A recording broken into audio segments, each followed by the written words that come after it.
Olá, tudo bem com vocês?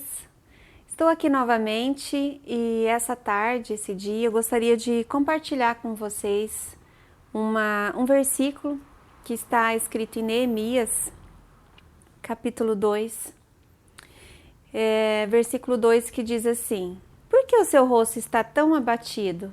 Por que você parece tão triste se você não está doente? Essa tristeza só pode ser do coração. Esse texto foi dito pelo rei Artaxerxes para Neemias. Que nome, né? Artaxerxes, é isso mesmo. Esse rei convivia com Neemias todos os dias. Neemias era seu copeiro. E Neemias, aquele dia, foi servir, como sempre, a refeição ali, né? Servindo vinho para o rei. E o rei então fez essa pergunta para ele, porque Neemias não conseguia esconder a tristeza que ele estava sentindo. Então eu gostaria de compartilhar conosco, né, com você, resolvendo as tristezas do coração. Bom, Ananias, pelo que o texto nos mostra, Ananias não era do seu hábito andar triste. Tanto que o rei notou que algo estava diferente aquele dia com ele. Neemias provavelmente era um homem muito alegre, muito determinado, ousado. Não vivia chorando, não vivia abatido, mas aquele dia ele estava triste, estava muito triste. Ele também não estava doente, que às vezes a doença faz a gente se sentir triste, não é verdade? Mas Neemias não estava doente.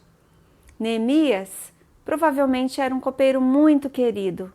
Pelo que depois a gente vê, pela posição do rei diante de Neemias em ajudá-lo, aparenta que Neemias era muito querido do rei. Mas Neemias estava triste, e a tristeza de Neemias se justificava pelo fato de Jerusalém, né, a sua cidade natal ali, estar com seus muros derrubados, com as suas portas destruídas.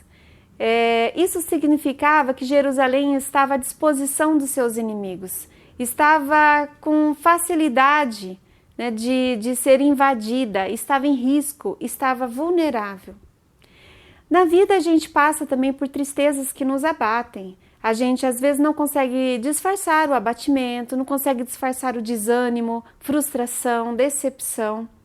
Às vezes a gente se apresenta às pessoas e por mais que a gente tente, a gente não consegue disfarçar, né? A nossa aparência se torna triste, às vezes a pior possível.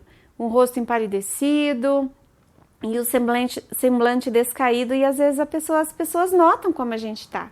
É claro que nem sempre a gente vai ter alguém como aquele rei, porque o rei se importava com Neemias. Nem sempre a gente vai encontrar pessoas que se importem com a nossa tristeza, com a nossa frustração. Às vezes as pessoas só querem saber, mas elas não estão importando em nos ajudar a resolver. Mas aquele rei era um rei diferente, era uma pessoa diferente, e ele se importava com Neemias. Então, o que aconteceu, né? A tristeza, ela pode de fato nos destruir. Ela, embora faça parte da nossa vida, a gente tem momentos tristes, tem momentos felizes, né? A nossa vida é instável, mas a tristeza ela não pode ser rotina, ela não pode ser algo que não saia da nossa vida, porque isso pode acabar destruindo até a nossa saúde física. Não pode também se tornar a parte mais importante de nós, da pessoa ser conhecida como aquela pessoa triste. Ai, aquela pessoa tá sempre tão triste, né, coitadinha. Ai, ela é tão sofrida. Isso não é normal, né? Isso não é normal. A gente tem que lidar com isso e tem que procurar uma forma de resolver as tristezas do nosso coração. E foi o que Neemias fez. Bom, nós precisamos então cuidar da origem da nossa dor. Primeira coisa, por que estou chorando? Por que estou triste? Por que eu estou abatida? Por que eu não quero levantar? Por que eu estou com depressão? Por que eu estou me sentindo depressivo? Por que estou triste? O salmista Davi, ele diz no Salmo 42, por que está abatida a minha alma? Por que te perturbas dentro em mim? Por quê? Por quê? As coisas têm um porquê, né? Então, às vezes a gente começa a desempenhar as nossas funções muito abatido. E a gente não tem mais ânimo, não tem alegria em servir, não tem alegria em fazer algo, a gente está sempre triste. E nós precisamos cuidar da origem da nossa dor. Por que estou chorando assim? Por que eu sinto angústia? Você consegue identificar o porquê da dor? Se você hoje está passando por um momento triste, você sabe de onde vem essa tristeza? Porque às vezes a gente também não sabe, a gente se habituou a viver triste. Nós precisamos identificar a origem da tristeza. Esse é o primeiro passo para a gente resolver as tristezas do coração, ok? Identificar da onde está vindo aquela tristeza. Em segundo lugar, nós precisamos também fazer os planos, traçar os planos do enfrentamento dessa tristeza, da causa da tristeza. Pronto. O que é uma avaliação? O que é um planejamento? É você sentar, você verificar o que precisa ser feito, quanto de recurso a gente vai investir, quais são as pessoas envolvidas, qual é o trajeto da nossa caminhada, o que nós precisamos de fato fazer. Uma vez eu fiz um curso pós-graduação vinculado à área da administração. E esse curso ele falava disso, ele falava de um planejamento, a gente precisa identificar. Mas nós fazemos planejamento para executar os projetos do trabalho, nós fazemos planejamento para um casamento, para uma atividade especial da nossa vida. E às vezes a gente não faz nenhum planejamento para o nosso dia a dia, a gente não faz nenhum planejamento para identificar as tristezas do nosso coração e para resolver os nossos problemas. Mas nós também precisamos fazer uma avaliação, um planejamento de como a gente vai resolver aquele problema. O que será isso? A gente talvez precise sentar e fazer um planejamento de uma viagem para um pedido de perdão. A gente precisa pensar numa viagem para um tratamento de saúde, talvez. Talvez a gente precisa de uma reunião familiar. Isso tem um envolvimento de várias pessoas, então precisa de um planejamento. Às vezes a gente precisa fazer um plano de mudar de emprego. Então, até quando que eu vou ficar naquele emprego? O que eu vou fazer para sair de lá? Para onde que eu vou? A gente precisa de fazer um planejamento, porque tem gente que está triste há 20 anos no mesmo emprego. Então, precisa fazer um planejamento, não precisa ficar ali, não é verdade? Talvez a gente precise fazer um planejamento de mudar de cidade. O que precisa ser feito para realmente tratar a origem da tristeza? Quais serão as pessoas envolvidas nesse processo? Neemias, ele fez um plano e ele sabia por onde ele ia passar, tanto que ele pediu cartas para o rei. Ele falou quanto de recurso que ele precisaria para resolver aquilo que estava angustiando. E a gente não sabe quanto tempo que ele levou para fazer aquele planejamento. De fato, ele fez um planejamento que envolveu uma precisão, cautela, um levantamento de recursos e tudo mais. Então, às vezes você fala assim, mas eu não consigo resolver um problema tão sério. Não, faça um levantamento.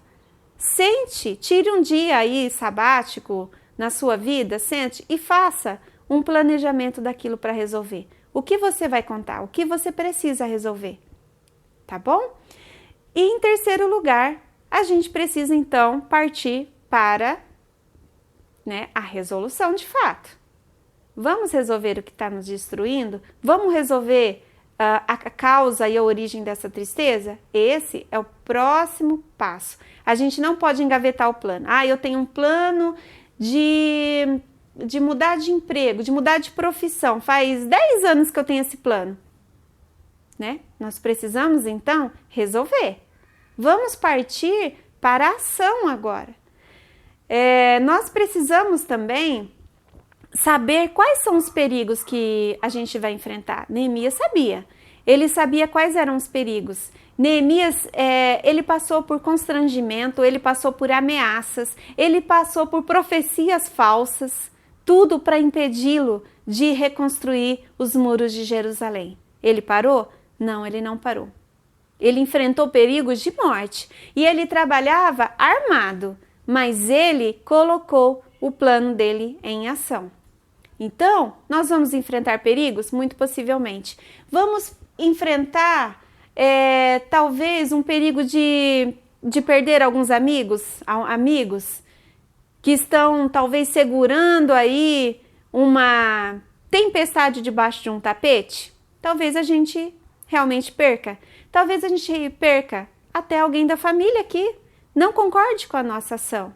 Talvez as pessoas falem assim, ai, tá tudo tão bem, tá tudo tão quieto, tá tudo assim, ó, de baixo, né? Tá tudo estruturadinho, tá todo mundo tão feliz, e aí eu vou mexer com isso? E você vai continuar triste? Vai continuar sofrendo com essa tristeza que está te consumindo? O que você pode fazer para resolver isso? Está também nas nossas mãos a dar o primeiro passo, ok? Então, às vezes a gente fala assim, não vou mexer com isso, porque se eu mexer com isso eu vou envolver tanta gente e aí eu vou arrumar outros problemas. Às vezes problemas precisam ser arranjados para poder consertar um maior problema. Se é o problema da pessoa dizer que não concorda, da pessoa ficar chateada porque não queria que isso viesse à tona, vamos enfrentar. Vamos enfrentar. Se aquilo está nos matando, se essa tristeza está nos consumindo. Qualquer reconstrução que seja para trazer proteção, alegria ou segurança é bem-vinda. Seja na nossa vida familiar, na nossa vida financeira, na nossa igreja e nos nossos relacionamentos. Olha, pessoal, na verdade, toda construção e reconstrução levanta poeira. Levanta poeira, cai a parede que a gente pensava que estava boa, não é verdade? Você olha as construções e reconstruções, quem passou por reforma dentro de casa sabe o que é isso, sabe que às vezes incomoda. Você vai derrubar uma parede, nossa, mas vai incomodar, vai ficar 1 mês, 2 meses aquela bagunça. Vai incomodar, mas bagunças às vezes são necessárias para colocar a gente de fato em outro lugar, para colocar a nossa vida no eixo novamente, para colocar a gente no centro da nossa história, no sentido da gente tomar as decisões, no sentido da gente ter a organização necessária, no sentido da gente também tomar pé da situação e dizer assim, eu vou resolver esse problema, eu não vou morrer com isso. Não morra com essa tristeza. Não morra com essa tristeza. Não deixe que essa tristeza te consuma, que essa tristeza te cause um câncer. Ai, eu tô sofrendo tanto, ai, todo mundo sabe, mas eu não posso resolver. Se eu for resolver, não, resolva. Resolva no que depender de você. Viva em paz, consigo mesmo, com Deus e com as pessoas. E a paz não é jogar a tristeza e a sujeira para baixo do tapete. A paz é enfrentar. Ser um pacificador envolve luta, envolve um trabalho, é um trabalho árduo, que às vezes a gente trabalha armado, no sentido assim, de ser uma pessoa que não vai perder a noção, que não vai ficar ali bobeando, né? Tem que ser esperto, no sentido assim, eu preciso ter precaução, né? Ser astuto às vezes, como as serpentes, simples como as pombas e astuto como a serpente, tá? Ok? Então, eu gostaria de deixar esse texto então com você, essa reflexão que falou muito no meu coração. Mãos à obra, mãos à obra, enfrente o que é necessário e coloque fim à tristeza que está te consumindo. Não é bonito se martirizar, não é bonito se tornar vítima da família, vítima da sociedade. Não é bonito. É bonita a pessoa que é resiliente, que pega a sua história e que dê uma trajetória para ela. Ok? Eu desejo isso para você. Desejo que Deus te dê uma nova oportunidade para que você aprenda com Neemias e enfrente a verdadeira causa do que está te corroendo. No caso de Jeremias, era a reconstrução de muros. Talvez seja uma situação na sua família que você precisa resolver. E você sabe que vai abalar ali as estruturas, mas que precisa ser feito, colocar um limite em alguma situação. Se encha de coragem, mãos à obra, que Deus está com você, assim como Ele estava com Neemias, ok? E por último, quero deixar aquele texto de Neemias com você. A alegria do Senhor é a nossa força. Um grande abraço, um grande beijo, que Deus te abençoe e que você tenha essa alegria, que é a força do Senhor para resolver toda e qualquer situação que esteja te deixando abatido. Um grande beijo no coração.